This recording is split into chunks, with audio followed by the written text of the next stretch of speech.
Naghahanap ka ba ng bahay pero yung sweldo mo is 10 to 12,000 only?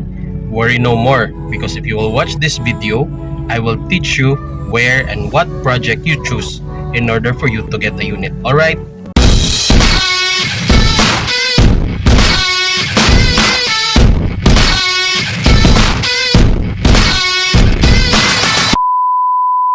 But before that, magpapakilala muna ako. By the way, my name is Crisanto Encarnado. I'm your friendly realtor.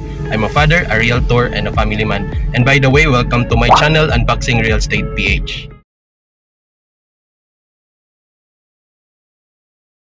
Yes, it is possible that even though your salary is only 12,000 pesos per month or below, pwede kang maka-apply ng pag-ibig loan.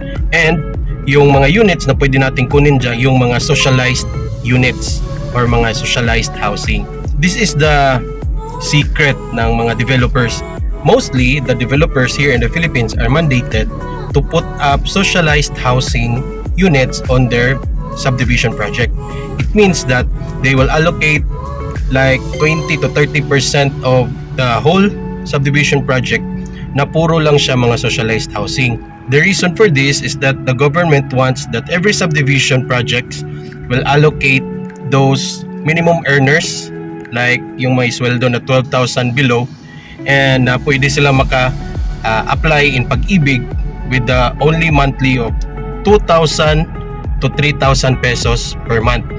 That means if you are earning 12,000 pesos and below to 10,000, you should not be worried, because there are projects here specifically in Iligan City that is offering a socialized housing, and I can give you one project that is currently accepting socialized housing project, and that is in Bilair, Boroon.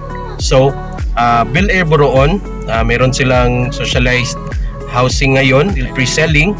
Pwede mo siyang i-reserve, and meron silang promo ngayon. The promo is only 3,000 pesos. So if you will reserve a unit there, it's only 3,000 pesos, and yung monthly niya magre-range between 2,000 to 3,000, or basta hindi siya abot ng 4,000 for 30 years to pay in pag-ibig. Alright? So if you want to know more about this project, I can give you details. You can comment down below and I can give you the details of that project. And by the way, Bilair, Boroon, no, hindi lang socialized housing yung ino-offer nila. Mayroon din silang 2-bedroom, 3-bedroom, and 4-bedroom unit, 2-story units. Alright?